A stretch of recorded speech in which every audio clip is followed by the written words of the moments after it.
আমাৰ এবিএমচি নামৰ ছাত্ৰ সংগঠনটো বিভাজিত হৈছিল। যেতিয়া বিভাজিত হৈছিল তেতিয়াও মই মুৰুগতৰ কোকৰাঝাৰ জিলা সমিতিৰ সাধাৰণ সম্পাদক হিচাপে অধিষ্ঠিত হৈ আছিলোঁ। কেনেবাকৈ সেই মুৰুগতৰ পৰা এই বিভাজিত গোটত আহি পেলাই কোকৰাঝাৰ জিলা সমিতিৰ সভাপতি হিচাপে অধিষ্ঠিত হৈছিলোঁ। তেখেতসকলে দায়িত্ব অৰ্পণ কৰিছিলে।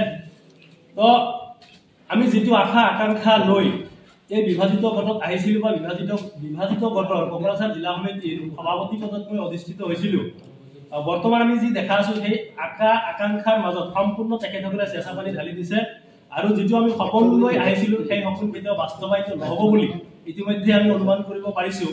আৰু সেই হিচাপত বিটিচিবাসী সৰ্বস্তৰৰ ৰাইজৰ আহ্বানত বিটিচিবাসী ৰাইজৰ স্বাৰ্থত আমি সেই বিভাজিত যিটো গোট এই গোট ত্যাগ কৰি পেলাই আজিৰে পৰা আমাৰ এবিএমচিৰ যি মূল সমিতি আমাৰ টাইছন হুছেইন ডাঙৰীয়া সভাপতি, তেখেতৰ নেতৃত্বত যি মূল গোট আমাৰ জাইদুল ইছলাম ডাঙৰীয়া সাধাৰণ সম্পাদক, তেখেতসকলৰ নেতৃত্বত যি মূল এবিএমচি চলি আছে, সেই মূল খুঁটি লৈ আমি ঘূৰি আহি জাতিৰ স্বাৰ্থত কাম কৰি যাম বুলি আমি আজিৰে পৰাই প্ৰতিজ্ঞাবদ্ধ হৈছোঁ। আৰু কোকৰাঝাৰ জিলা সমিতিখন যিটো বিভাজিত গোট আছিল, সেই বিভাজিত গোটটো আজিৰে পৰাই মোৰ জিলা সমিতিৰ যিমানবোৰ সৰ্বস্তৰৰ বিষয়ববী আছিল তেখেতসকলৰ লগত আলোচনা কৰি পেলাই আজিৰ এই বৈঠকত আনুষ্ঠানিকভাৱে ইয়াৰ পৰাই মই সেই কোকৰাঝাৰ জিলা সমিতিখন ভংগ কৰি দিলোঁ। আৰু আজিৰে পৰা এই আলী আজম শ্বেখ ডাঙৰীয়া আৰু জুবাইৰ আলী ডাঙৰীয়াৰ বিভাজিত গোটৰ কোনো সতীৰ্থ কোনো এজন কৰ্মী কোকৰাঝাৰ জিলা সমিতিত নাথাকিব বুলি মই আজি ইয়াত কথা দিম। ছাত্ৰ সন্থা চমুকৈ এবিএমচিৰ তৰফৰ পৰা আপোনালোকে আটাইলৈ সংগ্ৰামী অভিনন্দন জ্ঞাপন কৰিছোঁ। হয়, আপোনালোকে জানে যে আজিৰ পৰা প্ৰায় 4-5 মাহমান আগত এবিএমচিৰ এক বিভাজন ঘটিছিলে। সেই বিভাজনৰ সূত্ৰে চিৰাং জিলা যি সমিতি গঠন হৈছিলে সেই সমিতিখনৰ সভাপতি ৰূপে মই দায়িত্ব গ্ৰহণ কৰিছিলোঁ।